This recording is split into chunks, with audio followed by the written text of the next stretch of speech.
it's so easy to play around if you just have any spare minions that it just becomes a net negative a lot of the time. The Wound Prey probably helps in a lot of the aggro mirrors. I'd imagine it's very good versus other face hunters, good versus aggro druid, and a lot of paladins as well. Hunters can sometimes struggle dealing 1 damage here and there. But versus Garrote Rogue, could be okay to deal with like Og Merchants on the other side, but not the main win condition. I think he should still be prioritizing looking for the Rhino combinations. Yep, does play the 1 copy of Dream Crescent, which has become essentially standard, right? It's rare that you find any player who brings Face Hunter without that Dream Crescent in there. I mean, it's a weird hand for Flamekilla, but could end up being quite good over the next few turns. Both players have hands that do the exact opposite things. Like one is greedy, they draw cards. The other one just goes face and doesn't really build anything on board. What is this? He's just drawn all of the draw spells, Flamekilla. I think this turn ends up being just Dagger for him, and then next turn he can prep Shroud Swindle. Yeah. Or you could prep Swindle now, and if you get Octobot, slam it. If not, you just play the Dagger, and then next turn just Shroud. It kind of comes out very similarly. The thing with saving the prep is that next turn, if you prep Shroud and hit something you do want to play immediately, you can get the stealth on that, right? And just deviate from the Swindle. So I do like Dagger this turn a little bit better. Yeah, it keeps the flexibility open for the next turn, which has a lot of potential. Looking at the hand, depending on what these are going to pick up. That's a lot of damage in hand. Holy moly. It is decent that he's drawn a minion, so he can at least fill out these early turns before he starts shipping everything to the dome. And the fact that Flamekilla currently can't deal with the 3-2 is big. These are not the type of minions you want to see from your first Shroud. No Prize Plunderer, no Og Merchant. Penflinger has stealth, so you could just Penflinger the 2-1, save some damage, but I think Swindle's probably just better here. Try and look for Shadow Step's good, added the spells on the deck, Shadow Step's probably the best, and oh, what a combo. That's what he needed here. And pop off in approximately 2 turns time. I think next turn is going to be a setup turn, but that might even be too slow. You're going to take so much pain from just essentially Flame Imps hitting the board. Maggo can just hero power here, right? I don't see a reason to quick shot immediately. Unless setting up for a 2-turn, which is a guaranteed 16. If one of these minions connects, right, then it ends up being a 2-turn, because you can go coin aim shot hero power into aim shot hero power with weapon swings. So that's 16, and then 19 with 1 minion. So I suppose it makes sense if he wants to just have the biggest chance of ending the game as soon as possible. Oh yeah, that does make sense now you put it that way. Also, I guess putting the immediate attack on an initiate means that if Flamekilla has to dagger to remove it, he's also taking that 2 damage additional immediately. So I take it back, it makes a lot of sense here. Flamekilla picks up Prep Swindle from his passage, which is amazing. Go Flinger, Prep, Flinger, Swindle, Flinger. I don't think you can play that many Flingers. Unless you use the Shadow Step as well. Yeah. Yeah, you're not using the Shadow Step on a Flinger. I was just trying to find a way for him to survive for the damage that we know is coming over 2 turns. Yep.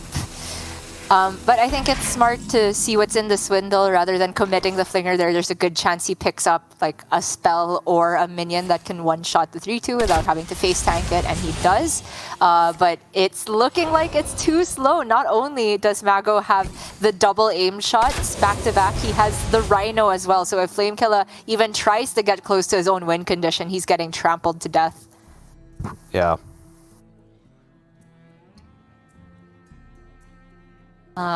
Reasons to swing the weapon. Aim shot hero power is another 7. So if you swing both face, you're not actually changing that many breakpoints. It still takes 2 hero powers, I think. Yeah. So might as well save both charges for the Rhino. Well, I mean, this is a good setup, but as you mentioned, the problem is the board is going to get clean. At least the high priority targets are going to get cleaned up going into the next turn. If like a field contact were to come down on the board, and the trampling Rhino would also be dealing damage to face simultaneously. I do think it's Shroud here. At least you get the Flinger back in hand. I just don't know whether or not he steps the Octobot, because even if you don't have a read on Rhino, it has a lot of utility to just maybe give Flamekilla a chance at lethal next turn. Nowhere near guaranteed. It probably involves like top decking Garrot and then the second Garrot one after the other and then all the bleeds immediately, but it's as good of a chance as he's ever going to get, I think. Yeah.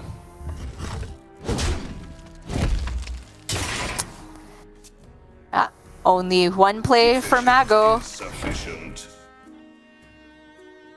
He's shaking his head. He thinks he's dead, but I don't think it's really very likely at all. Yeah, 11 cards still left in deck. 6 mana. 6 mana, even with a double Octobot hand, that's a lot. With both preps gone as well. There's a Garrot though. I mean, he just can't afford to play the Guild Trader. Yeah. And if you Garrot now and then draw all the bleeds, that's still just 8 damage. No spell damage. Not seeing it. Nope. And I'm not seeing a way he can end with his board empty to prevent a Rhino lethal, because technically he can stay alive if there's literally nothing on the board to be trampled.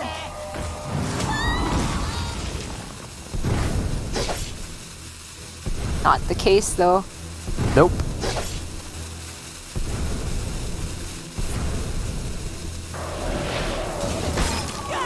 Maggo watching the bleeds, counting it up. Sides, the wound is not that serious at all, and the Rhino is going to end the game nice and clean. Yeah, that was obviously the start had potential for Flamekilla. That's kind of start that you want if you were against a little bit of a slower matchup where you had the opportunity to draw. Because he was able to cycle through his deck incredibly quickly, right? 10 cards left in deck, or going into turn 7, what was 6 cards left in deck, but just fell too far behind on tempo in those first like 4 turns, which is where you need to be, going toe to toe with the Hunter to even stand a chance. Try and stop some of the damage coming in early, so that once you do get to those turns where you're drawing a lot of cards, you're not too worried about just damage from hand.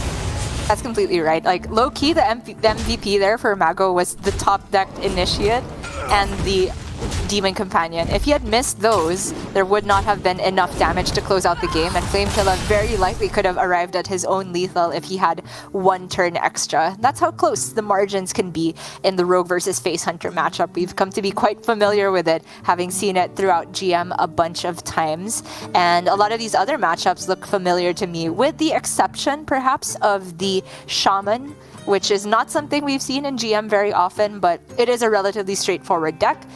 Relies on Doomhammer to follow up a strong elemental curve, and I think should have a decent matchup versus Rogue once again. Yeah, we saw this kind of at the beginning of the day. It was like the first match that we watched, which was Requiem versus Wet Goose, where Requiem went for kind of this target rogue strategy in a way, right, in a sense. And was able to reverse sweep against Rogue. Obviously, we're seeing these sort of things happen in a different order, but we...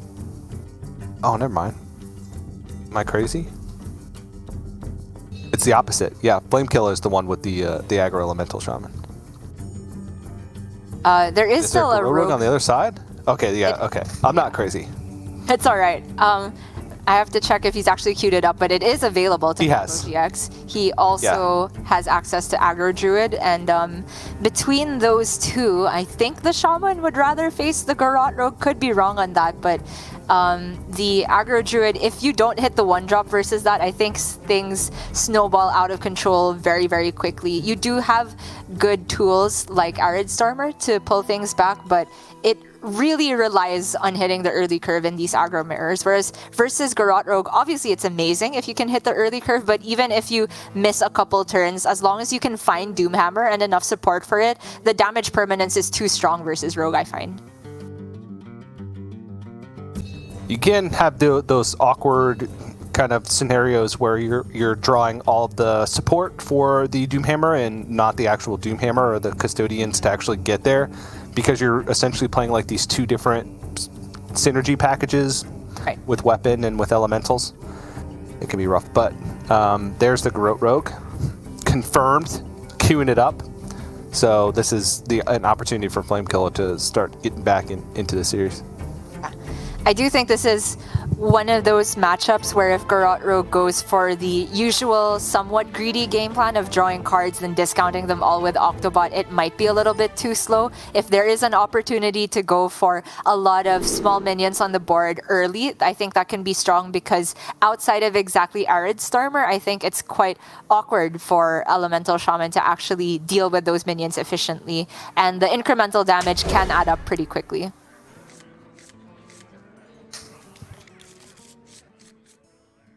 Ooh!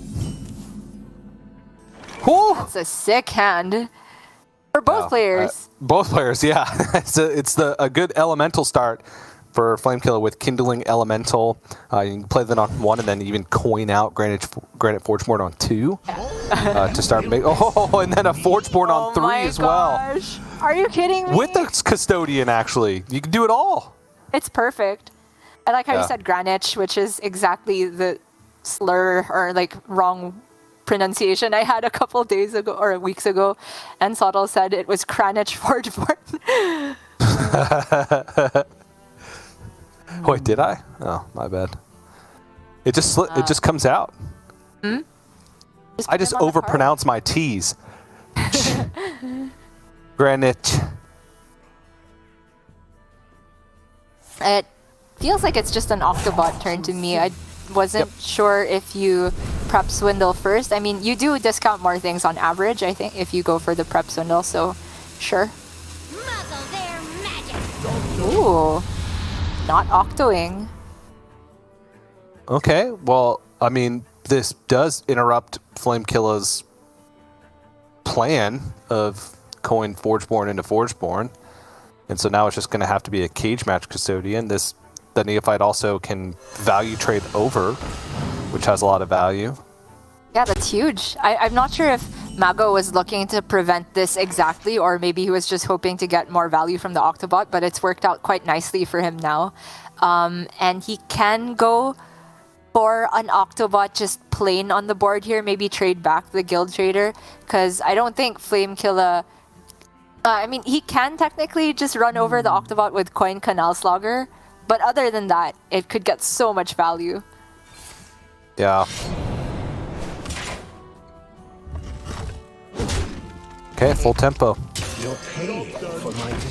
So this line, the Octo might just never see play. It's not discounting enough things by this point, but if Maggo can pick up a Shroud, another Swindle in the near future, maybe he can recoup all of the resources he's lost by playing for the board like this.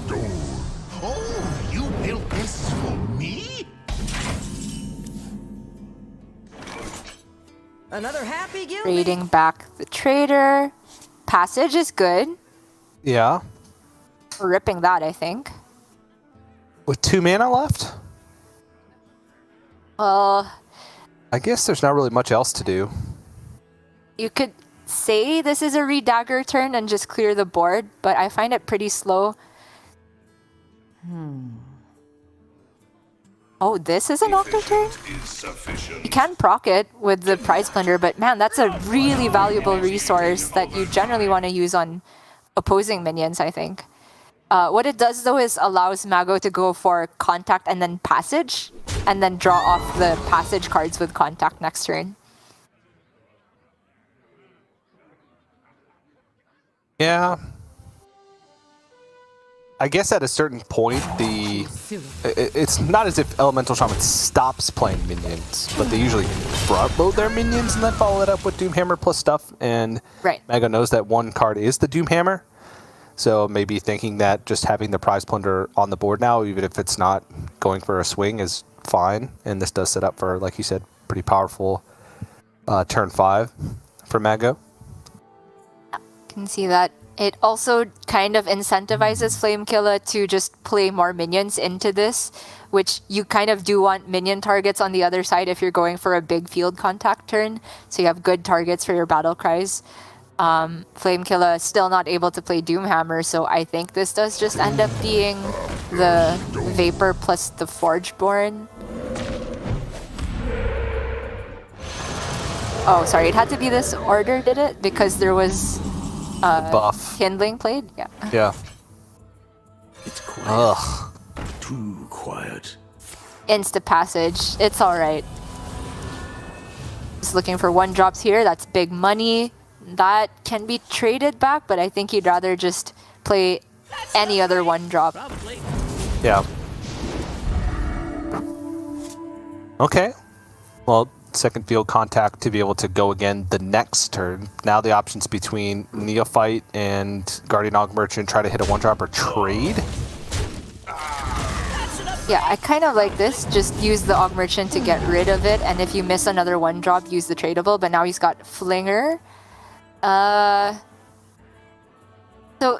both of these plays, the tradable and the Flinger, will return an additional card to Maggo's hand, right? But the Flinger would have a 1/1 body on board, and he's just saying it's not worth it. I'd rather have the Flinger itself back in hand. Yeah. Which is fair, because he will get this other field contact again.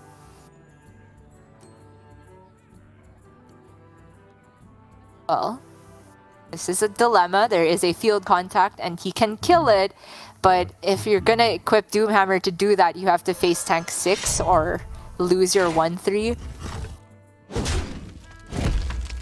Yeah, the other option was to go for Airdstormer. There's no elemental in hand, though Primal Dungeoneer can find one. But then when would the Doomhammer be coming down? You have to find the mana to be able to spend on it at some point. Right. So.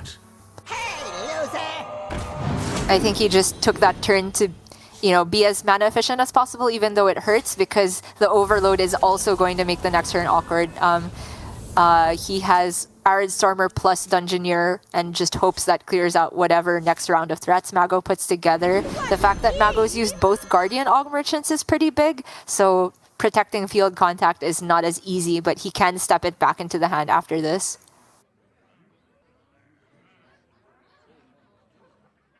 Flinger, step.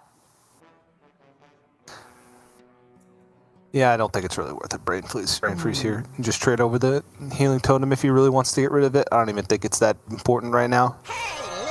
Yeah, I think I'd send the Guardian face. Yeah.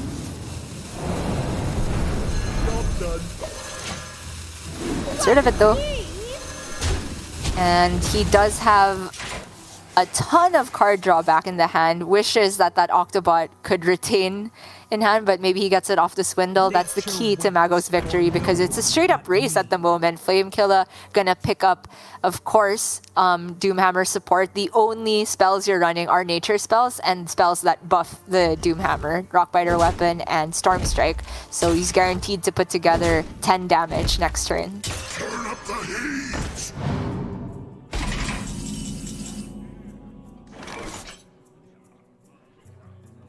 It's quiet. Okay, time to go. Too quiet. 10 cards left in deck. And there is 1 prep left remaining. And this is the last field contact, but there's a Shadow Step. Oh, look at that. Yeah. Okay, doesn't hit Octobot, which makes this a lot more difficult to guarantee for next turn, but he can get full control of the board. Okay, if you prep Shroud, you're likely to hit Octobot, I think. Then you just clear the 2/5 this turn. Next turn, you proc the Octo. Oh, he still doesn't hit it! Oh, wow. Really? So now you just play 2 more Battle Cries and hope that the Octobot gets back in hand. Or Brain Freeze and Prize Plunder. Not 2 Battle Cries, sorry. The 1 Thief maybe messes with his hand space a bit too much. yeah. Okay, Octobot, one of the last two cards. The other one is Shadow Step. So that's a problem. Meanwhile, Flamekilla has picked up Inara, which can buff the Doomhammer to 4 attack. Rockbiter up to 7, which is just 14 with the Wind Fury, so not quite enough. Yeah, and how do you... I guess you play the Inara now? To try and have more mana to be able to spend on potential lethal going into the next turn? Yeah, I think that's smart. Okay. Because, yeah, he needs to set it for a 2-turn because he knows that if he's either dead this turn or dead the next turn, 100%. It kind of makes it so that Maggo needs to kill the Inara as well to survive next turn because there's 10 damage in hand. Yeah. So I can't really find a guarantee because it's still 1 card left in the deck, but Maggo does have to just go now.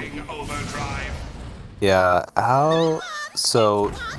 Last card is Shadow Step. Tradable? Oh, Arcane Intellect. For 3 mana? Hold on.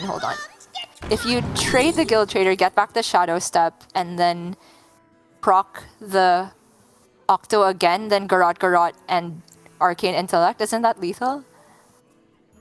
I think you're right. But he's not doing it right now. He can still do it, right? There's enough mana. Yeah. Trade Guild Trader, you get back Shadow Step, you replay the Ethereal on the Octobot.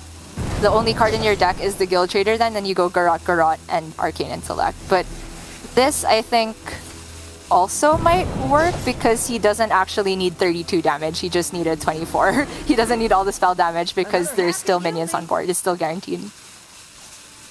I think. Yeah. As long as he played AI? Okay. Yeah. I was worried. It looked like he's going to queue up something else first, but is able to get there at the end, find the damage needed. That was pretty close, though, right? The not being able to guarantee it was a little bit rough because if I guess it would have been guaranteed because the Shadow Step could have interrupted if you just had the tradable and didn't hit card draw. There was a chance for lethal with just a tradable, but it'd have to hit all the bleeds before it hit the Shadow Step, right? Well, I don't know. AI draws 2, so doesn't that just... No. I'm sorry. I'm talking about if the AI wasn't picked up, if card draw wasn't picked up. Okay. Oh, okay. Yeah. Yes, that was not guaranteed. He needed something else extra. It was, I mean, a good shot at it because he could have still, like, tried to augment that with the minion damage, but the One Thief was clutch at the end there for sure. And that's a big win for Maggo because Flamekilla was very much just 1 turn away from lethal himself. Very close margins in this matchup. I thought the Doomhammer would be able to outpace this. I thought the Greenwich Forgeborns were too strong. But the fact that Maggo played Neophyte on turn 2 was the big difference maker, I think. Yeah, I think a lot of players would just snap call the Octobot in that situation, me included.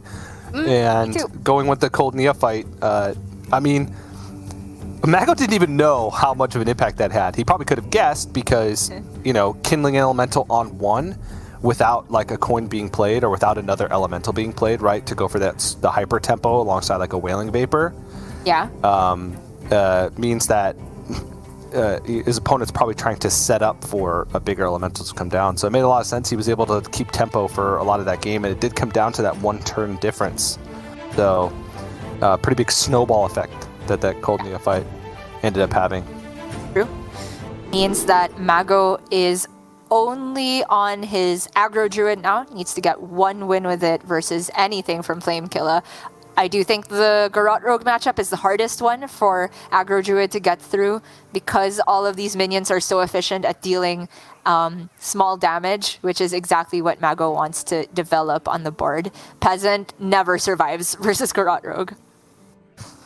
Yep. SI7 Extortion's being put into the deck as well. I've seen this more and more over the past few weeks. Even in the previous series that we saw, obviously, a much different take from Lona on the Garrote Rogue was still present. So just some additional removal, some additional tempo being added into the deck.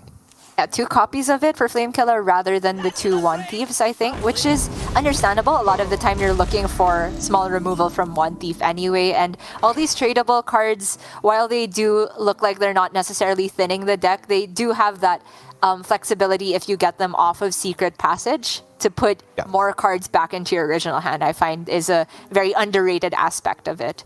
For now, though, what they're going to be doing is getting rid of Brawler and Watch Post, respectively. Sounds good enough. Good enough to me.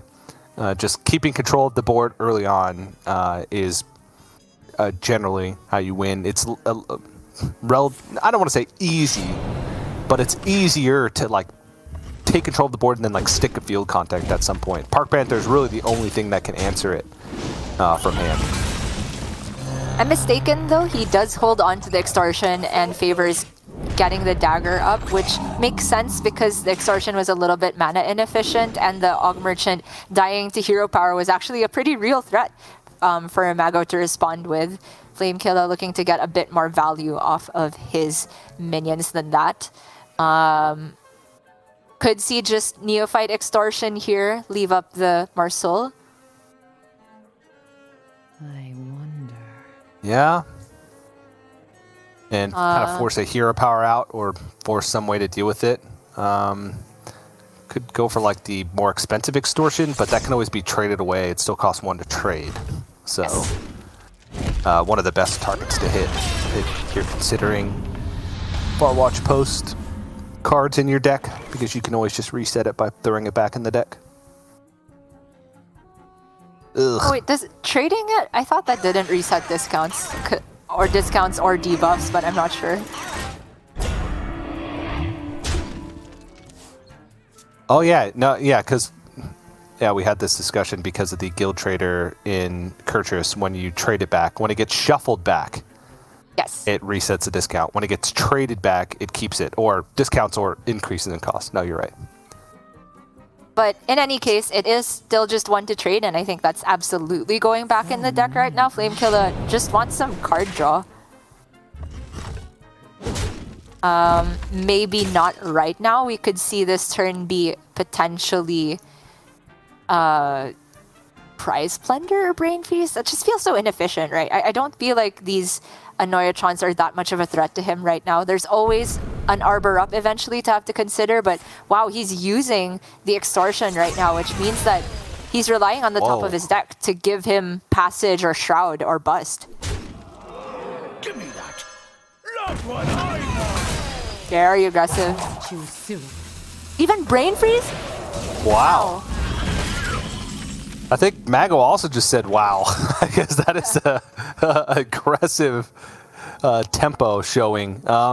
Though, I mean, it does make sense considering that Maggo's kind of just been playing out the cards. Flamekilla knows that there's a Marshall Cub.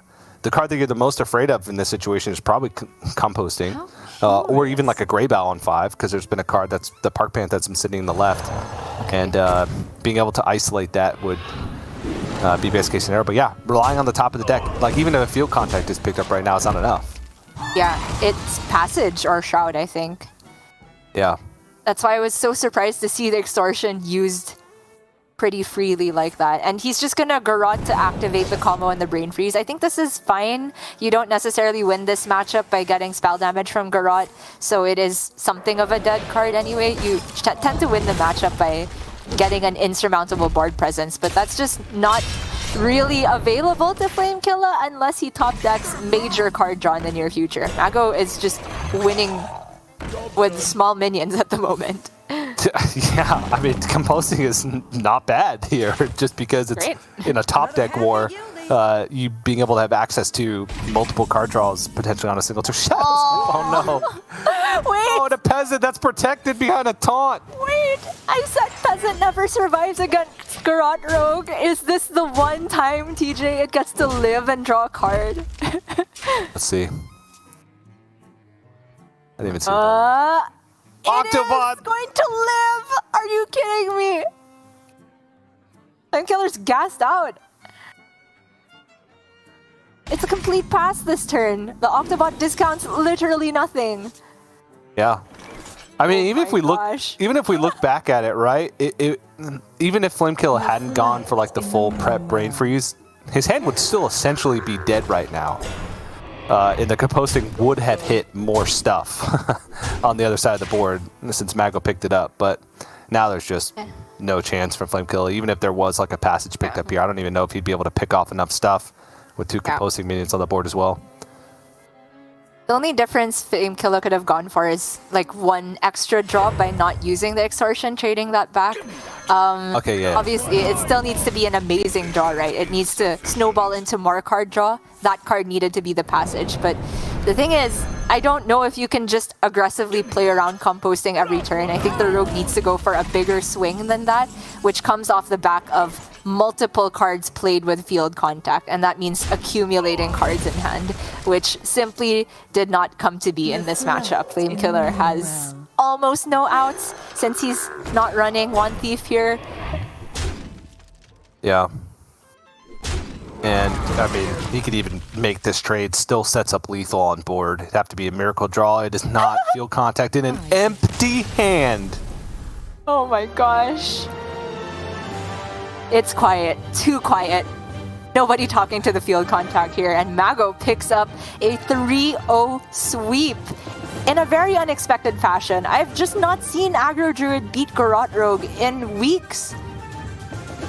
Yeah, it does seem like it's certainly been a tough matchup, but those are the kinds of situations you can run in when you're playing all of these tempo cards, but you're sacrificing like the X factor of the One Thief to be able to bail you out of situations that you would otherwise have no business bailing yourself out of. They did good work keeping the tempo in the early game, but he completely ran out of gas. And honestly, you can't put it all on just the deck building choices. Just picking up essentially no card draw whatsoever for the first however many turns. There were 20 cards left in the deck at the end, but 3 of those were bleeds. So getting through nearly half the deck without picking up a swindle, or a shroud, or a passage is pretty brutal in this type of high stakes game. Yeah, I would have to agree.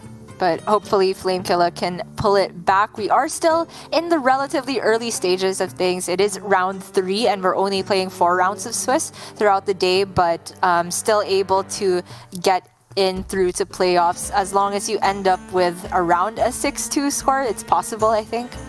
Obviously, players who are in higher contention would feel a lot more like those who have obviously not taken any losses at the moment. I think last Masters Tour we had somebody go all the way undefeated throughout the Swiss, right? I wonder who that'll be this time.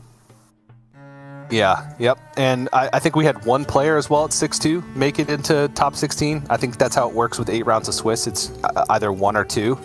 So 6-2 can make it, but your tiebreakers have to be exceptional in order to be able to get to that point. When you cut it down to 8 rounds, it essentially becomes double limb for most of the field. But we'll see. I'll be keeping tabs on Flamekilla, and I'll be keeping tabs on a lot of the Americas players because we need a good performance. I guess APAC does as well, right? APAC does as well.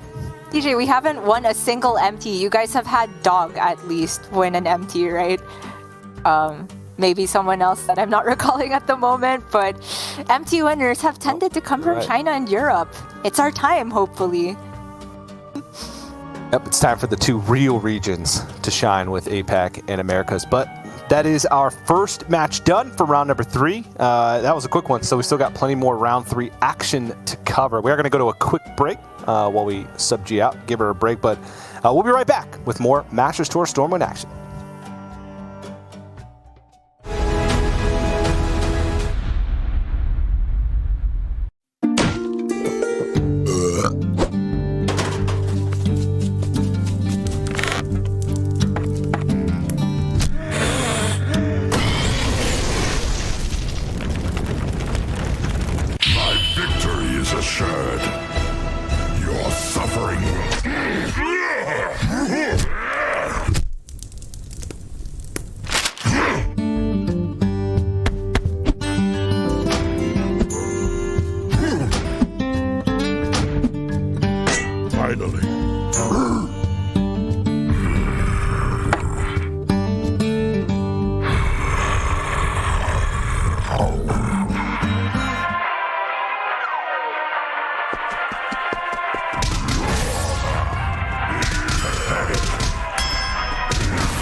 No.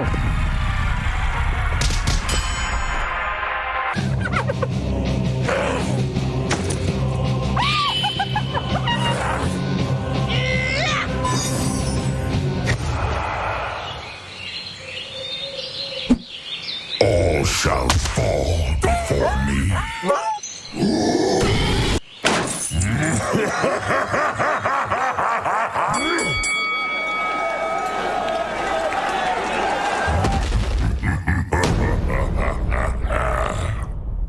The Lord of Terror.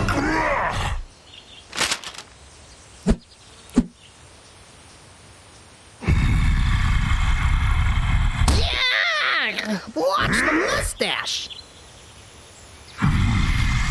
Now you shall know.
Everybody, welcome back to Master Tour Stormwind. My name is TJ, and I'm joined by my fellow American, the only other American on these here parts on this broadcast. It's Neil Lorinda Bond.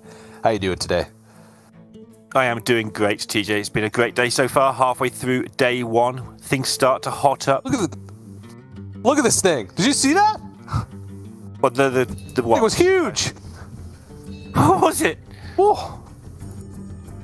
It was a big dinosaur. It was. Was that behind me? Yeah. No, it's behind me. There was two of them, actually. There was one on each side. They were flanking me. Oh, wow. Better watch out, TJ. Better watch out. We are going to have our other fellow American, Rami94, player that obviously TJ and I are very familiar with, very nearly escaped relegation this time around after a bad start. And he's going to be playing against the caster's nightmare. I'm pretty sure TJ pronounces this better than me, so I'm going to leave it to TJ to pronounce the Norwegian player's name. Gjrstad. There you go. There it is. And it's his second Masters Tour. Oh, you see him? So look at him. They are big dinosaurs. And you can ride on them, apparently. Look, they have seats. I'm all right. I've got these guys, so we're good. Neil's in prison. You can ride. I might be by the end of the day at this rate. You can ride right there. Right there. One of these players is going to ride this dinosaur to victory. I'm going to insert my WoW knowledge here. I'm pretty sure that's it's called a long boy. Well, the thing you sit in, or the actual dinosaur itself? The dinosaur itself. Okay. So, a few weeks ago, we had... it's actually called a Mighty Caravan Brutosaur. Reigns of the Mighty Caravan Brutosaur. And I remember you telling me that your son is into dinosaurs in a big way as well. He likes dinosaurs, right? Yeah. One of the boys. You could probably say that. Yeah, you could probably say that. Because he's a bit of a dinosaur fan. Mm-hmm. Did you talk about dinosaurs all the time? On him with your long whatever it is dinosaur thing? Did you introduce him to these, or like real dinosaurs? Because Quest Hunter is a dinosaur. Hang on, it's Quest Hunter. Yeah. It's actually Quest Hunter deck. It's actually not A rust- normal hunter. A Rust Rod Viper thrown in there as well. You know, just a little bit of tech. Viper check. Breeder. Yep, completed the Viper check. Selective breeder in the Rust Rod Viper. You always have weapon removal at your disposal. Pretty cool. As well as Looking good. other things too, right? It's not just those, but you know what I'm saying. PJ, you're Get up, talking put 'em nonsense down. just like me. Here's our boy. Boy, Rami94. We're not biased at all, but he was one of the bright sparks in the Americas region over the whole year, nearly getting to Worlds and ending up getting barely relegated at the end of the season. A roller coaster for him, but he has long since pushed for non-GMs to be on stream more, so here we are. He's on. Yep, not a GM any longer. But given Rami's experience over the past year and a half being in Grandmasters, and his drive to win too, right? That's one of the things that has always impressed me about Rami is just that he gives it his all, no matter what, and that kind of gusto is what you want to see in players that succeed, and honestly, what you need to succeed.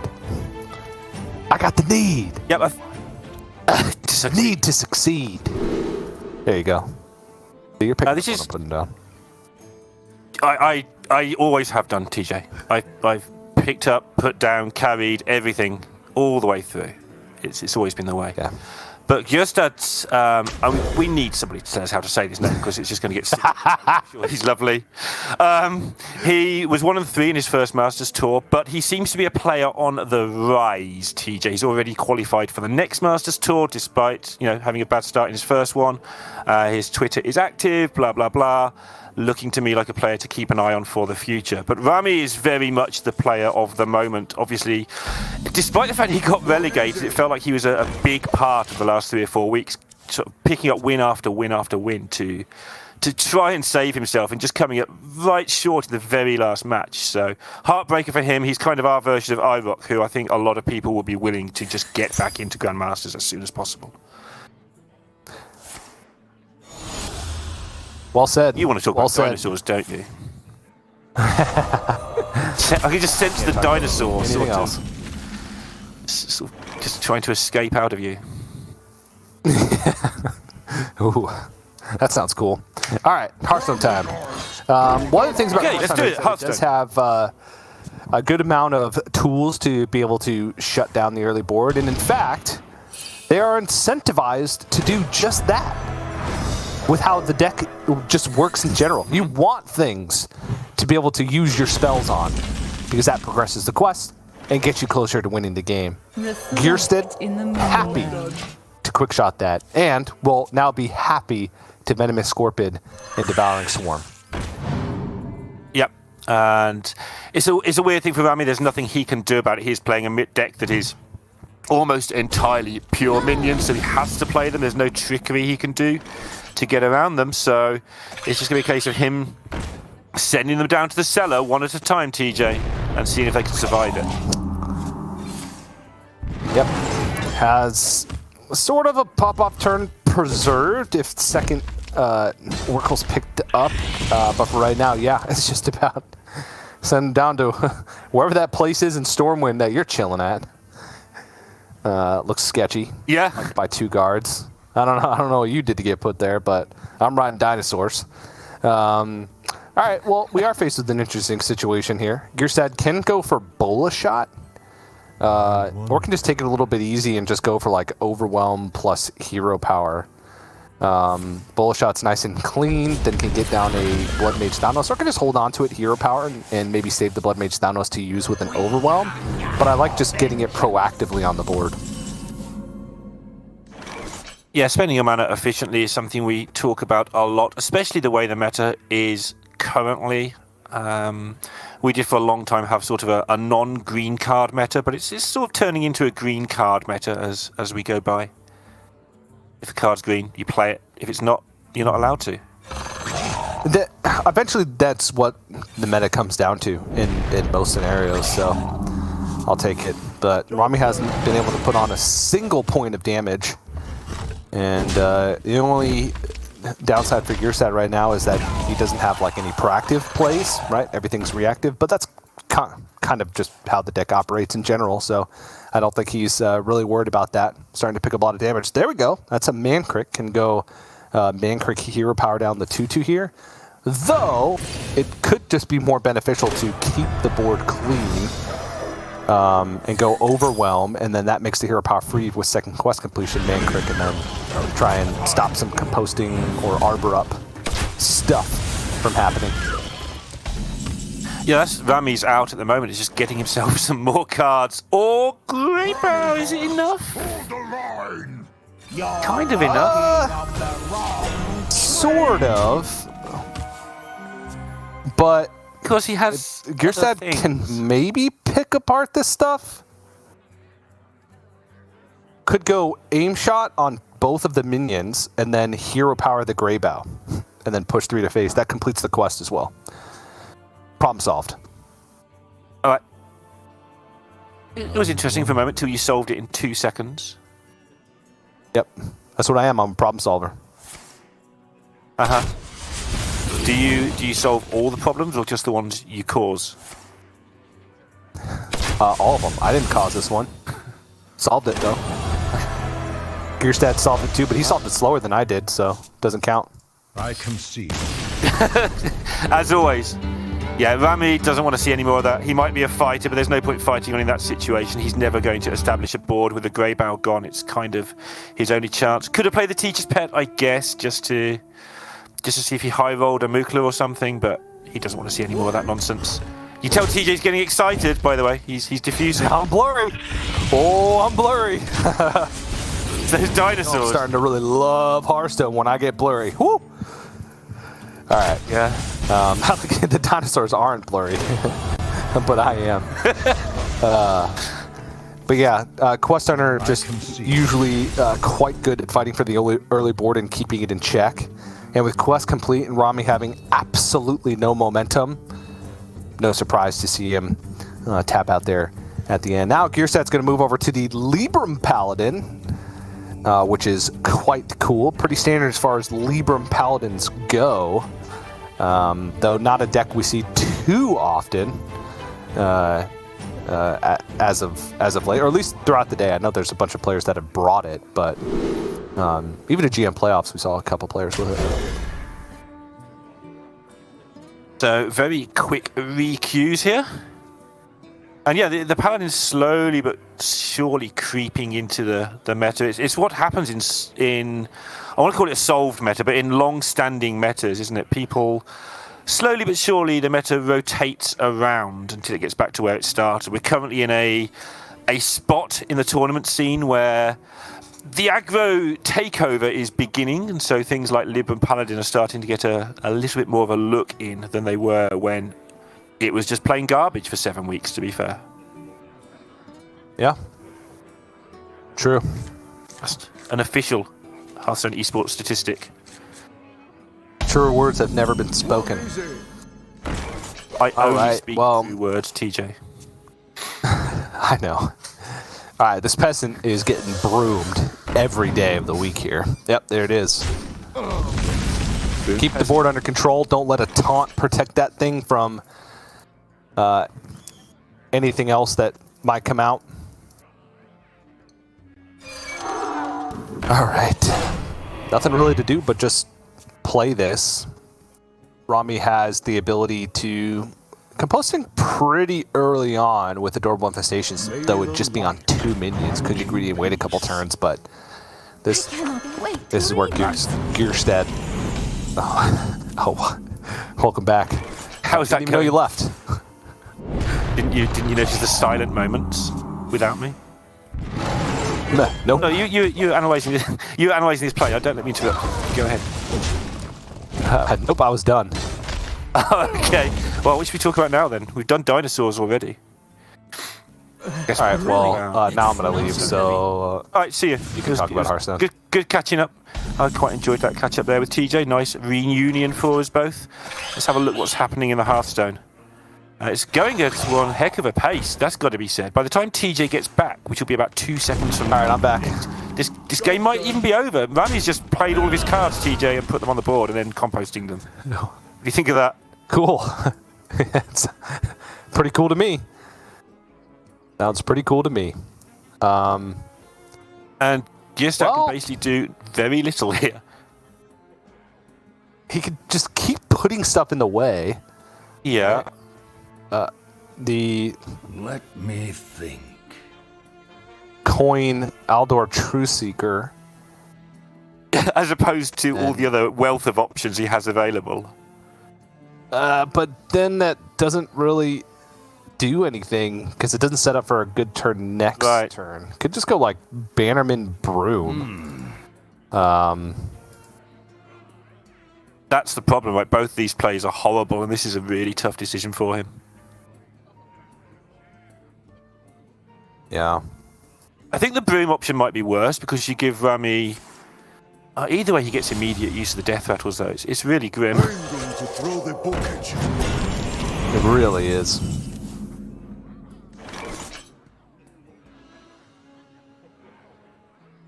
So Rami can just draw a new hand whilst getting rid of this and see where he's at. Is there anything cleverer than that, though? Just straight up put the Panther in arbor there, up. protect the board as well. Or just Arbor up. Yep. Also possible, and pretty good, and wins the game.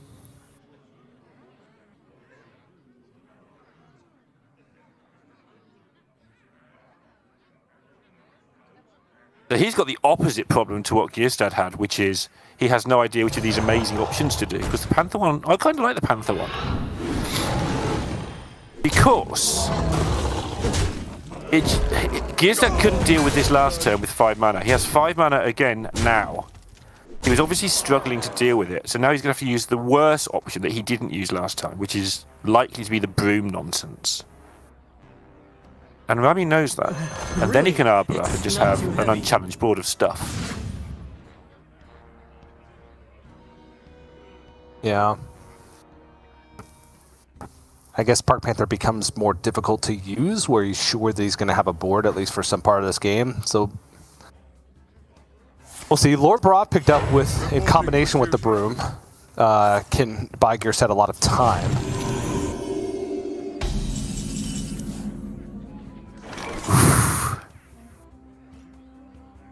And now you arbor up, right?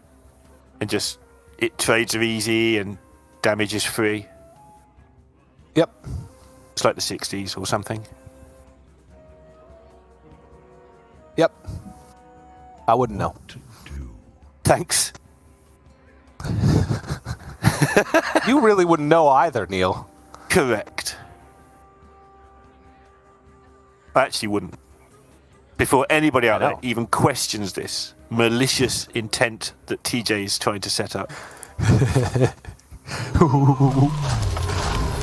I mean, he was trying it earlier with the dinosaurs, but I didn't bite. Yep, Rami inserting damage. Actually wasn't, but thanks for letting me know that I missed that opportunity. So All right. you've got 2 So damage. now it's time for Lord Barov. Yeah. So I'll let you analyze this turn. Yeah, Barov. Lord Barov, animated broomstick, Try to keep yourself. full power, Yeah, and then cool. well, you animate broomstick first, and then you make the trades, and then you hero power, and then put a Libram on it. Okay. Sound reasonable to you? I mean, nothing seems reasonable. It seems good. Seems like the right play, but it's still a giant nightmare, right? You're going to give your opponent so many cards, and if any of them are a card at all, you just lose the game. Maybe you don't. forward. 2 Libram of Hopes might just get Gjrstad back in, I guess. Okay, Yeah, right. like a Libram of Hope sticking, or any minion sticking, plus like a Blessing of Authority, honestly, could also do work. Like, there's a lot that you can just put in the way. Yeah. Reporting for duty. Yeah, because you don't actually need to get damage through until your opponent sort of misses a beat. But it's going to be a while before Rami misses a beat with this lot. Yeah. Oh, Reflect in the choices. moonwell. Bramble guards, hold the line. Bramble guards. the line. Well, go. So you can only choose one of these. You're barking up the It's tough, right? Because the squirrel makes sense, but also you don't really want... You're going to have a board full of stuff, so... Yeah. I guess that's the right choice. It has to be the right choice.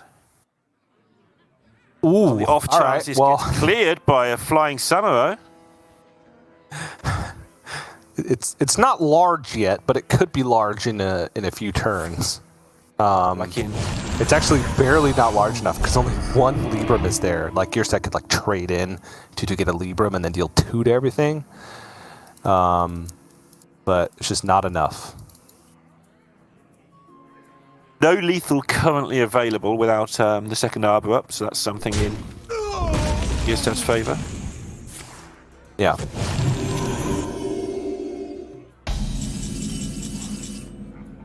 Well, there it is. So that made that complicated. Is that lethal? It's got to be. He can fit in a hero power and then trade in Greybow plus one of the 4 attacks, which would leave 6, 10. Oh yeah, certainly lethal.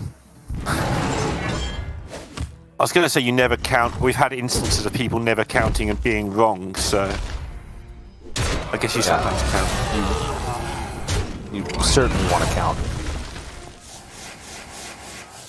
But yeah, 1-1. That was really quick first 2 games. Turns out these aggressive decks are quicker than the less aggressive decks. 8 turns though for Rami to get there.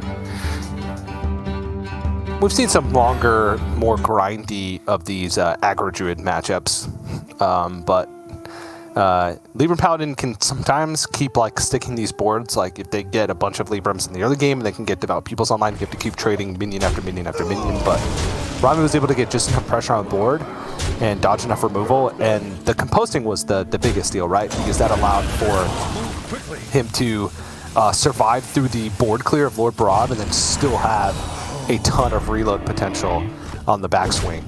So nicely done, and got herself a tied series. Gjrstad's still going to have to find a deck to win through with this Libram Paladin if he wants to win the series. I still think Libram Paladin's a reasonably strong deck. I think it has some quite a few good matchups. It just has those games where it either looks terrible or it looks fantastic. And that was one of those games where it looked pretty terrible, honestly. It looks somewhere in between the two. Yeah. I don't even think you look somewhere in between the two, right? Because when you're taking a risk with Libram Paladin, like you need to be really winning games to justify it being brought. But obviously, not the kind of deck that it was brought for. But now we're going to be seeing it again, this time versus the Shaman from Rami. Elemental Shaman. And it is a not the aggro Elemental Shaman with the Doomhammers and Doomhammer support. It is full-on Elementals. Yeah, you don't see this one quite as often, I don't feel. Oh, you built this for me? Oh, you built this for me? So now he just needs to rip something good off the top and he's made, but otherwise he's going to actually struggle a little bit here. Yeah. Especially coin Bannerman into Bannerman. Okay, I mean, that's something. It discounts the Primal Dungeoneer. He can keep something off of the board. Yeah. But it is a little bit slower than you'd want to be moving with this deck, I feel. No, absolutely. And the Paladin is going to be set up pretty quickly here this time around. The Truth Seekers are going to hit the board, both of them, before anything major happens, and that's going to be a massive deal. You would imagine. There's still some draws to go, of course, before then. Waits for no one but me.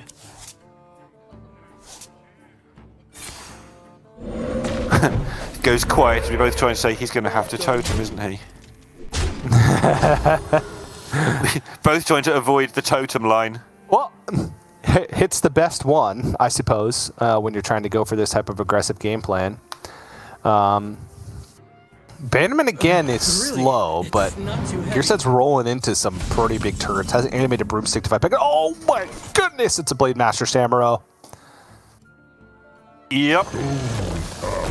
That's awkward. Well, it's not awkward for Gjrstad. It's awkward for Rami.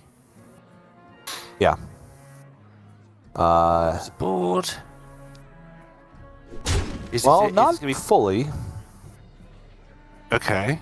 Right, because it's only a single buffed Blade Master Samuro, so... Oh, the 2-3 unless, survive? if Rami Lightning Bolts us, yeah, the 2-3 would survive in that instance. That's a full clear when you've got two Truth Seekers coming up. Like, not technically a full clear. Rami plays around it, which is nice. Showing once again why he was a Grandmaster and quite likely will be again.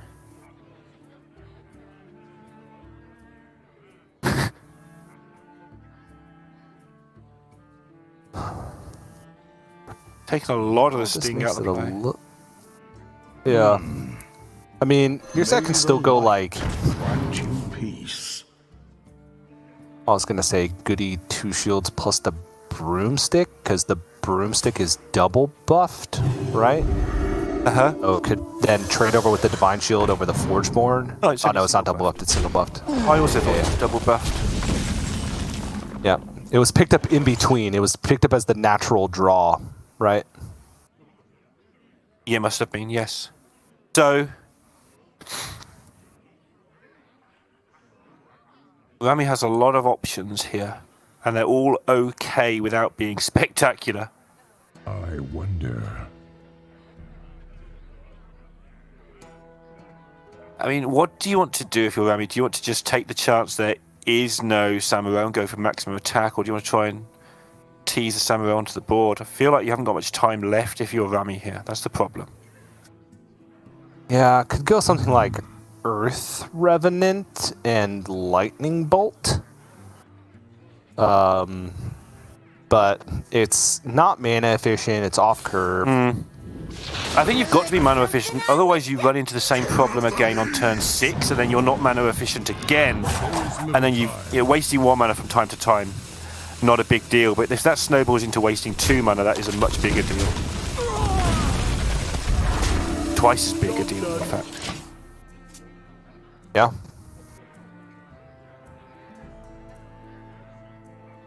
All right. Libra of Hope is great. So now these massive double buff True Seekers can start coming into play. And then we've got to start guessing at which turn will Rami concede. Will it be immediately, or will it be one more turn? I think it'll be one more turn. Depends what he picks up. That's probably not the best of draws. It does thin the deck, though. Yeah, and he can get through this turn, so there's no immediate hurry for him from where he's sat to give this one up. Yeah.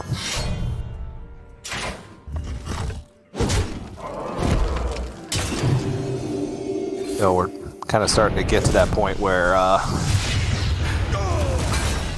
just big threat after big threat is going to be hit the board. Right.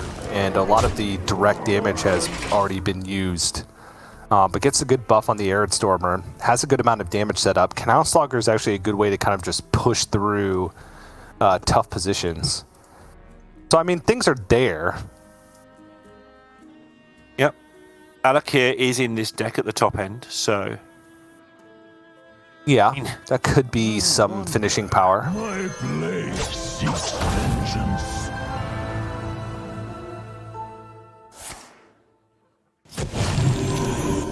Samuro finally going to get his job done, but taking up a whole turn, and Rami did delay it this long by playing around it to some degree without being crazy.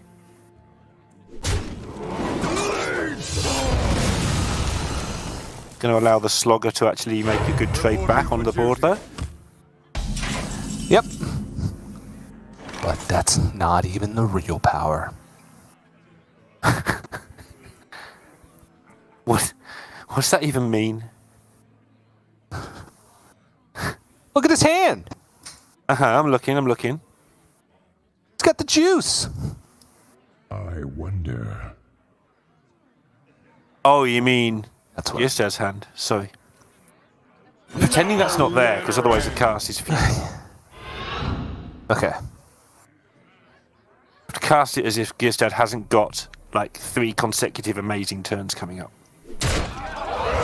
So you can either try and win as Rami, pretending we don't know the hand, or we can talk about dinosaurs. And honestly, at this point, the dinosaur seems like a good choice.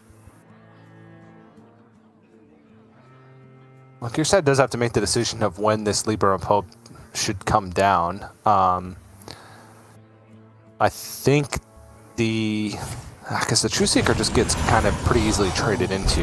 Libra of Hope will at least take like a weapon attack and then both minions traded on board. So, yeah, I'm fine with just unleashing it this turn. Yeah, also protects against accidents. Also, maybe he draws Varian next turn and just wants to spend all of his mana on that rather than messing around. So he wants to have his high health total to buy the time to play it. What kind of accidents could possibly happen that are that catastrophic? You forget to heal, you forget to play a taunt, then you play some cards. You know, just accidents. Yeah, those are. Don't you have accidents on ladder, TJ? Don't you have accidents on ladder?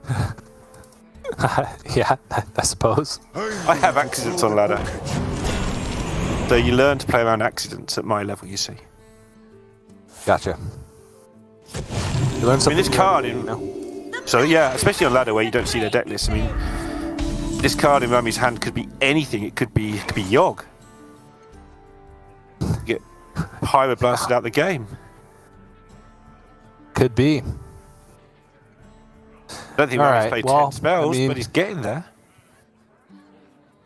So I can start to see something being pieced together.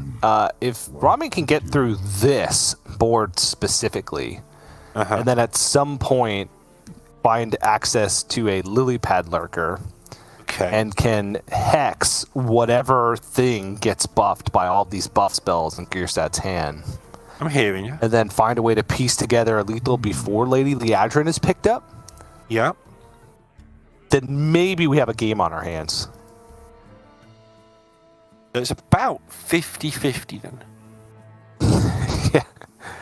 Having listened to that description, it's pretty close call. The accidents can happen. As I've learned. Right, Rami, obviously all in here, and he's going to need a series of amazing draws from the top to... Yeah, lily pad lurker. Yeah. A series of 1 card from the top.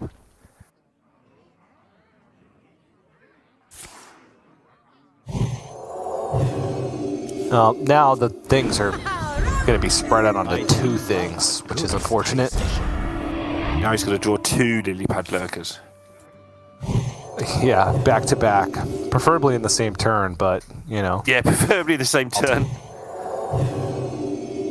I mean, he's put a lot of the buffs on one thing. I'm afraid of a lily pad lurker, though, so I'm probably not putting Librams on. I think 14-14 is probably enough. Yep, Rami's health total agrees. It's exactly 14. Yep. And taking a look.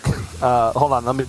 I need to focus real quick. I need to count this. 4 plus 3 plus 1, 8. 8 damage from Rami's side. 8 is less than 14. Lily pad lurker off the top. No longer. We might have That's a game what of I'm talking Hearthstone. about. Literally, that was what I was talking about. I don't know what you were talking so TJ. if you swing and the whack-a-mole hammer hits one of the totems, then you can fully trade off. Okay. Eh? Eh? Or you could just go face. But yeah. Or Get a total with candy. It does. Okay. Fully trades off. Has a 5/6 on the board versus nothing. All right. And a 1/1. Kind of a top deck war. Because there's 2 shields in hand. Oh dear. So right, the pupil can be dealt with the next lily pad lurker, right? It's fine.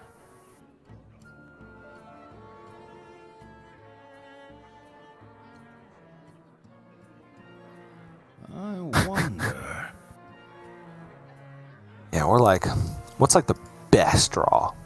Primal Dungeoneer. Because then you get a spell and a Lily Pad Lurker. Okay.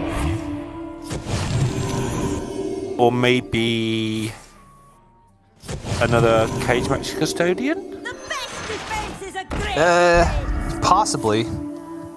That could work. They're both all in. They're both out of stuff. This must be good.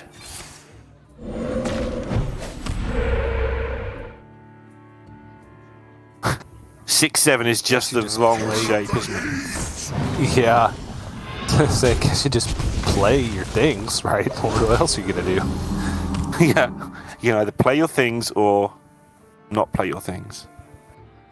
Doesn't attack in, so he does get the buff on the Lurker, which means that can now challenge the Pupil.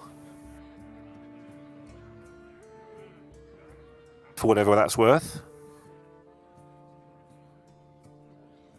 Barrow, the worst draw in the deck.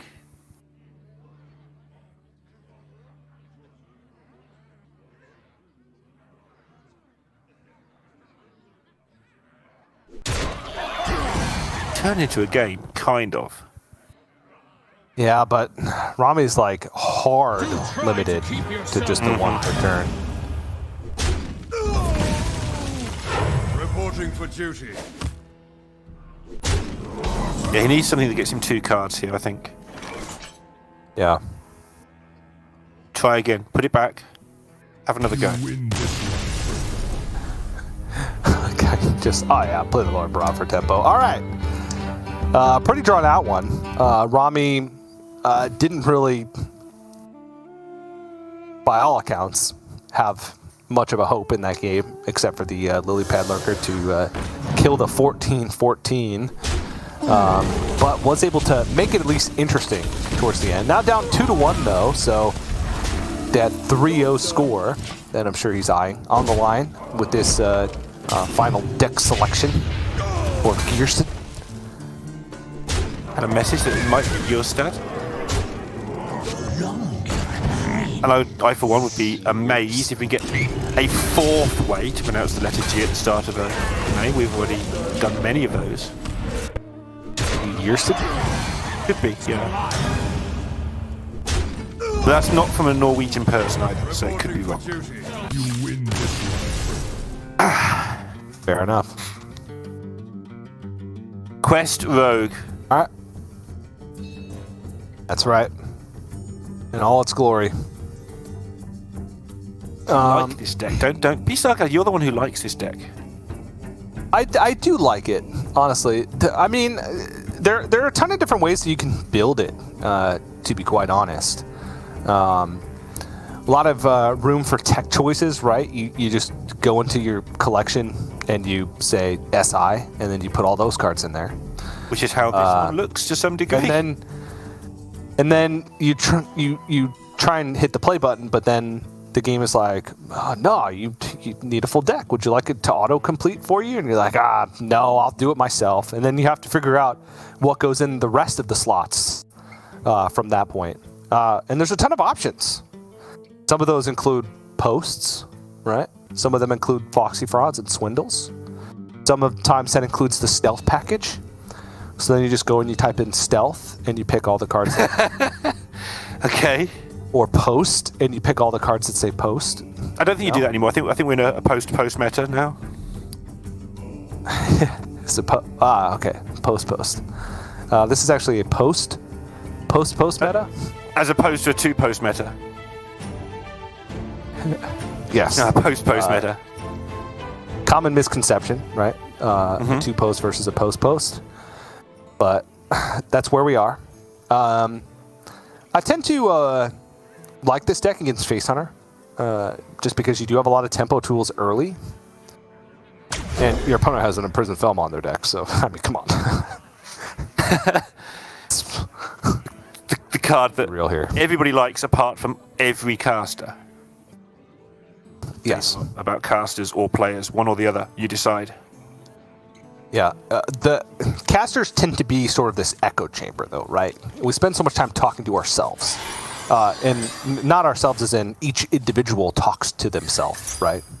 We spend a lot of time talking amongst ourselves. There you go. That's a better way to put We that. do actually, yeah. And so if one person, in this case Neil, says, I don't like Imprisoned Felmaw, everybody else goes, well, Imprisoned Felmaw, blah, blah, blah, this, blah, blah, that. And then Neil keeps saying, I don't like it. Eventually, if Neil says it enough, we're all not going to like it. Yeah, That's kind of what's shut happened. me up somehow, right? So it's just like, look, Neil, and behind my back in the group that has everyone but me in it, they're all going, why isn't he playing Imprisoned Felmaw? What's wrong with him? Just ignore it. Just carry on. Just pretend. But I'm saying that Imprisoned Felmaw is not that good in an aggro meta, and I'm sticking to my guns. What is good though is to get Greyheart Sage when you've got a stealth minion on turn 3. Yep. I'm sticking to my guns. Falling behind a little bit on pressure, but once Quest Rogue hits like turn 5, turn 6, they can start going for some big swing turns with what are they called? The gadgets. Dinosaurs. Oh. Whizbangs. Tinkers? No. Weasel Bluffs. What is the thing called? The reward? Scabs? Quest? No. Before that. Gadgets? Gizmos? Spy gizmos? A spy gizmo. You got it. Okay. A spy gizmo. They can have swing turns with the spy gizmo. Depending on what it is. Some of them are better than others in certain situations. The hidden Euro blade is quite good in a lot of situations. I don't know if the Euro blade's going to be good here for Gjrstad, but Nice. Do you actually call it that because you think it's called that? I just assumed you called it that because you thought it was funny to say it that way. those things are not mutually exclusive. Okay. It's a fair way of putting things, yeah. At least you know what they're called. If I think something is funny enough, I will start to believe that it's true. Really? It's kind of similar to the caster echo chamber, right? If you say you hate Imprisoned Felmaw enough, then I start to hate it too. If I say to myself that something's funny, I'll start to believe that it's true.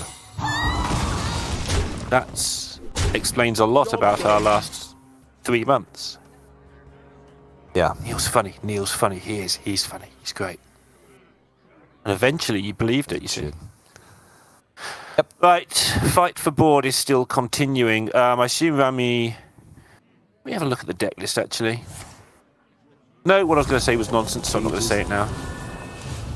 Okay, fair enough. Gjrstad going to look for some additional tempo here. Finds SI7, Shadow Step SI7. Which is pretty incredible, honestly, because you can attack face, which tests for explosive, and then doesn't have to worry about any board-based secrets. Because he can get both these out of the way. It also plays 2 SI7 cards, which will get another Spy Gizmo in the hand, and make the 2 SI7 Assassins on the at the entrance to the secret passage. That's what I call the hand before you secret passage. It's the entrance to the secret passage. You leave them at the entrance. Sure, yeah, whatever you want, Neil. There's 2 in the hand. They're cheaper. That's what I was trying to say. Yeah. So he's got control of the board, as you would like to do. And these assassins are actually going to be ridiculous against Barrack here. Job done. Yeah, and they're actually quite reasonable in size. There's also a Noggin Fog generator. I believe that's what it's called. That is correct. Give a minion +2 attack and stealth. Very good card, I hear, when you play it on your opponent's minion, like Muzzy did. Yep. Gjrstad's going to have to set up probably some type of 2-turn clock, right? I wouldn't mind SI7 to the face, This guy's and then SI7 Assassin, and then throw it on a Spy Mistress as well. Okay. That's a lot of stuff for a hunter to deal with. No secret Yeah. available. How much damage does that set up? There would be 9, 13 on board, 16 with the weapon swing. That would set up a lethal. Choose soon. Rami would have to kill something or multiple things. Yeah, I mean, he can kill multiple things, but when Hunter gets into this position, it can only either kill things or put something new on the board. It can't do both at once. That's where it starts getting into a lot of trouble. Yeah, okay, 2 4/4s. There's also complete scabs. I like just playing the SI7 Assassin as well, the second one. You don't have to target a minion, it's enemy minions. So you can just play it on the board for tempo if you need to. And this sets up 17 damage if one of the minions are removed. Gjrstad could go Spy Master plus double Noggin Fog, which is 4, so it's 7 plus 8, 15, 18 would be preserved if just one of the SI7s is removed. So what Rami needs to do This is a cool setup. Max damage. Find a way to stay alive, but he also needs to set up his own turn lethal, otherwise he's just going to lose to Scabs the turn after anyway. Yeah. Got a lot of Oh, damage what in is it? hand. Wound Prey, the face. Trade the Hound into the 1/1. Then Aim Shot the other SI and Hero Power. So that would push 5 to face, putting Gjrstad down to 12 with 7 mana next turn. Double Quick Shot. Hero Power would only be 8. So what about a Rhino to attempt to do some damage and remove something at the same time? All this feels a little slow at the minute.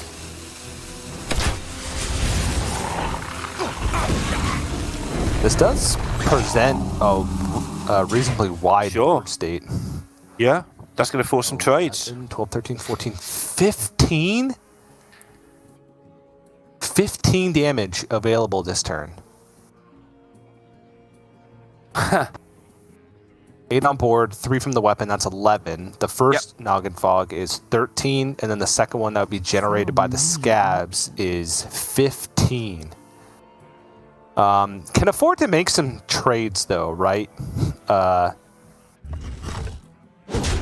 Can't afford not to. I'd actually word it the other way. Yeah. It's a good hit. Yeah. And then you can give stealth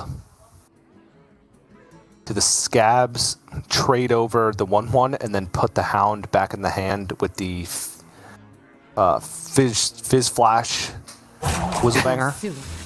So the most damage I think that Rami can have would be Quick Shot, Aimed Shot, plus the preloaded Hero Power, plus the board, which would be 3 plus 6 is 9.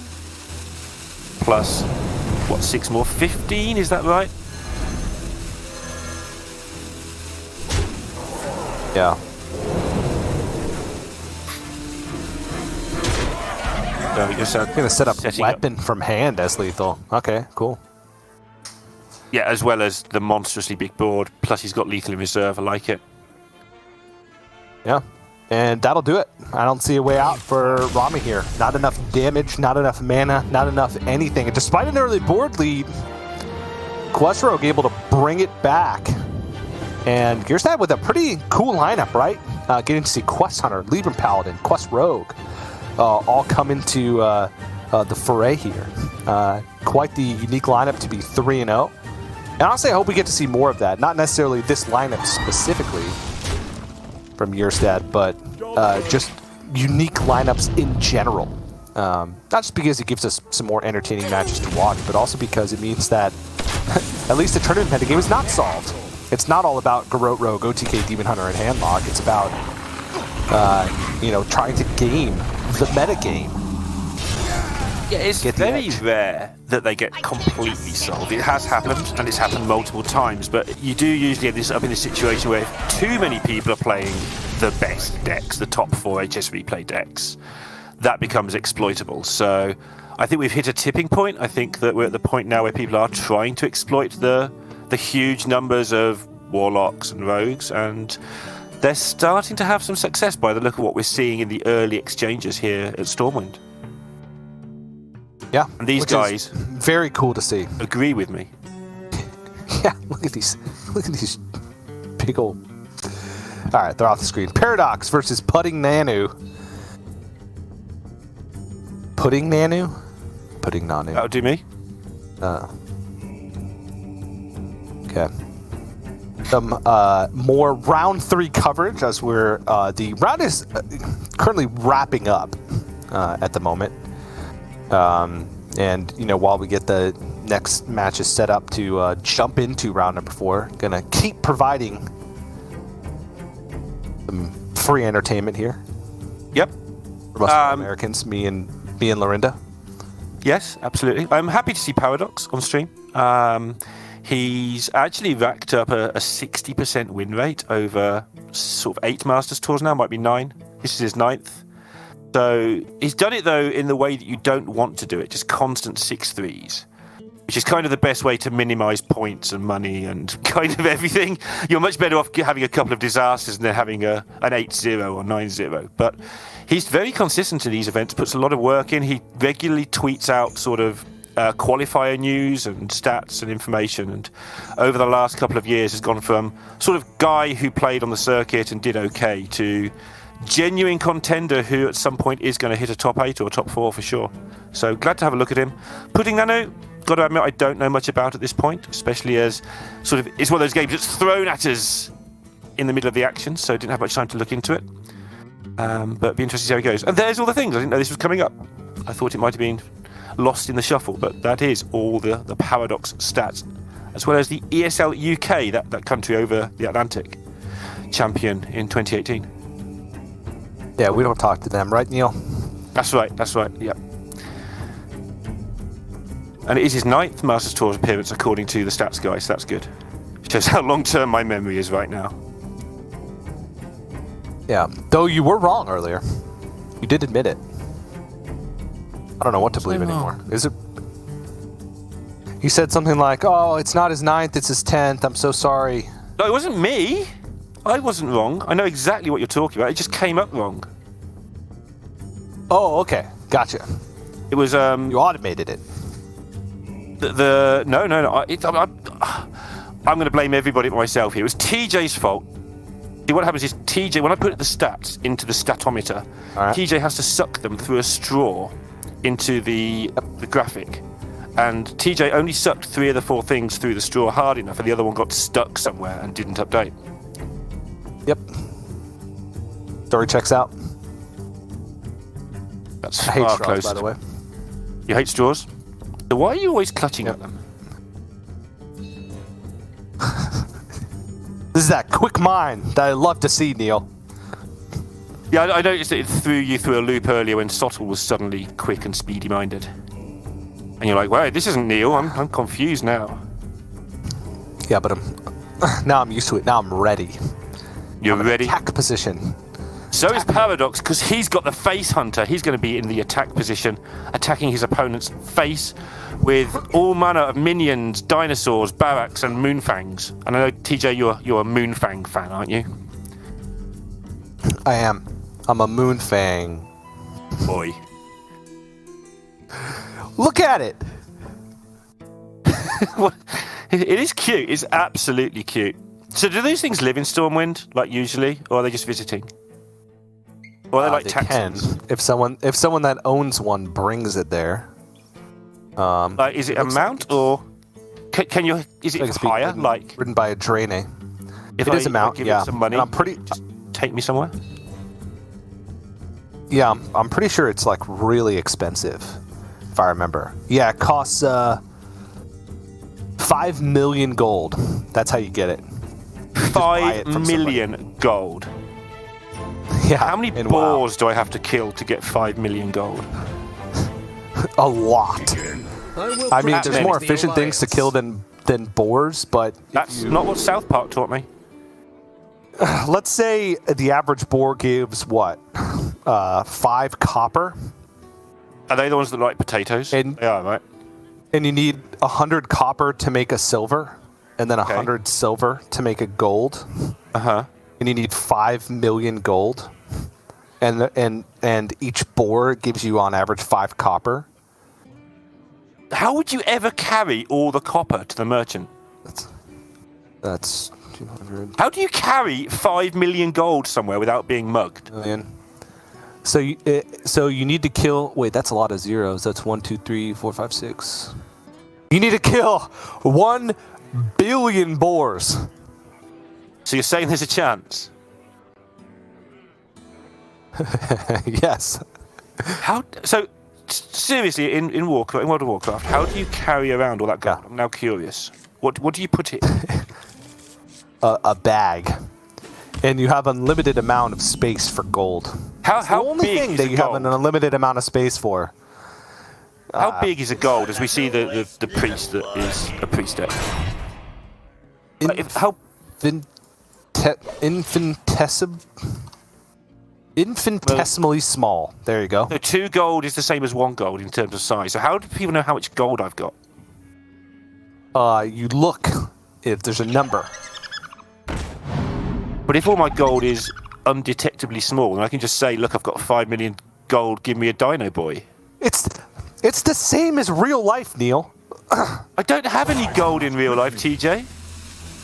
Do you have dollars Yes, sometimes. or pounds? No. All right. How do you know? How do you know how much you have? You look at your phone and it shows you a number.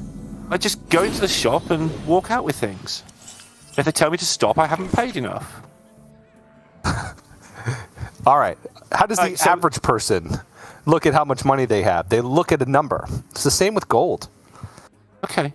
All right. There's Hearthstone happening. Sounds way too... Oh, there is. It's broken out on the screens right in front of us. And this is the deck I'm not happy about in general, but you do have to play a 4th deck when you're playing this aggro lineup. You do have to bring... You don't have to, you can play Shaman, but Shadow Priest is one of the options available to you, and it's often the weakest link. Yes. Though it does have some pretty big snowball potential, right? It also tends to do reasonably well in some of the board-centric matchups. Because, you know, what you lack in late-game finishers, you make up for just playing pretty efficiently statted minions all the time. And you just keep playing them and then raise dead them and then keep playing them again. So... in a matchup like Face Hunter, you just need to take control in the early board and be stabilized enough in terms of life total to dodge out on some of the removal that they have in the mid game. Yeah, the health on the minions, 2 5s, 2 3s, that sort of thing is often putting... I wasn't sure if he was like upset at Paradox's attacks or his own terrible draw there, but it's fine. Ooh! Alright, that's actually really good. Just because of the tiny fin brought back, because Puddingnanu Yeah. can get another tiny fin back and play with the gambling next time. That's an upgrade. Probably. That, I know, desk behind him, I think you could bounce 1 million gold coins off that quite easily. Yeah, you could bounce an infinite number of gold coins off of it because they don't weigh anything. They're not tangible. It's going to be a whole board of 4 4s, though, for Puddingnanu. Yep. He's putting a bunch of nanus on the board. Wow. That was actually good. And Paradox is pretty tangled here. He's going to really struggle to get this one back, I think. Still got 30 health, so... This game is over. Some good... Yeah, that 30 health is going to go away. Oh, okay. That's correct. That's the place. Yeah, he's not going to have 30 health next turn. Yeah, that's true. Yeah, I don't think you get out of this one. Even if you piercing shot the 1/1, deals 5 more damage. Just gotta piercing shot the Ganling. There's still 16 power on board. Draw a Rhino?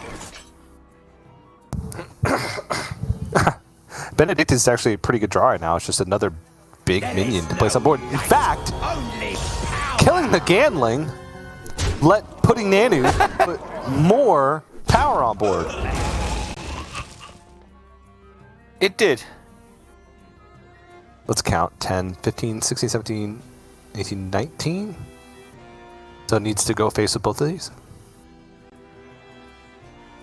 I have to make sure he's got up up 2 for turns? next turn. Yeah.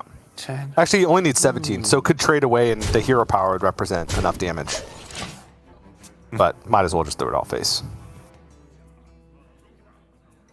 Yeah, and that And that'll do it. was a very quick visit to Puddingnanu.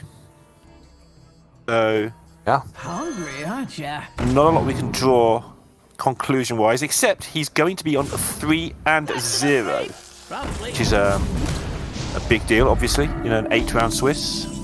And Paradox, the 6-3 master is currently 2-1, so, you know, on course for maybe another 6-3 as things stand. Going to need to put together a bit of a run to get into this top 16. It's actually very difficult to get 6-3 in Swiss. Oh, because there's only 8 rounds now, yeah. Yeah, because there's only 8 rounds. Even if you want to break it down from that, oh my gosh, I'm so excited. Look how I'm so blurry. I'm just looking at the dinosaur. Let me break it down. There's only, one, maximum 2 players that are 6-2 that make it to top 16 when you cut down to 8 rounds. And then that player would have to lose immediately in the top 16. Boom, they're 6-3. Got it. Having a quick look through the other 3-0s, we've got Kallax on 3-0. Lord Melnick, American, DreamHack finalist, is on 3-0. Yeah, I know him. Pun's 3-0, Silvor's 3-0. We've got Swid's 3-0, Matty 3-0. There's a load more. I'm just sort of going through the ones that catch my eye as I'm scrolling down. So sorry to all those that don't. Pocket Train, America's DreamHack quarterfinalist. Yeah, Like but he not might from be the an imposter. 3-0. Letter 3-0. Pascoa, one of the hopes from Latam, 3-0. He only needs a good result to almost guarantee getting into Grandmasters. So that's unless something crazy happens at Undercity where the top 4 is all America's players. Yeah, exactly. These aren't guaranteed things, so I just throw these out here. Fury Hunter 3-0. And again, Shouty 3-0. The 3-0 list is very strong right now, but that was just the ones that caught my eye on a quick scroll. So that's how the tournament is progressing, but still 5, not 6 more rounds of Swiss to go in this 8, not 9 round Swiss. Yep. So still a way to Right. go, but those people Right. are going to sleep well tonight. They should. And that does bring us to the end of round 3. We have one more round left on the day to broadcast. But we're going to go to a quick break before we jump into that. So don't go anywhere. More action right here from Masters Tour Stormwind right after this. Look at it.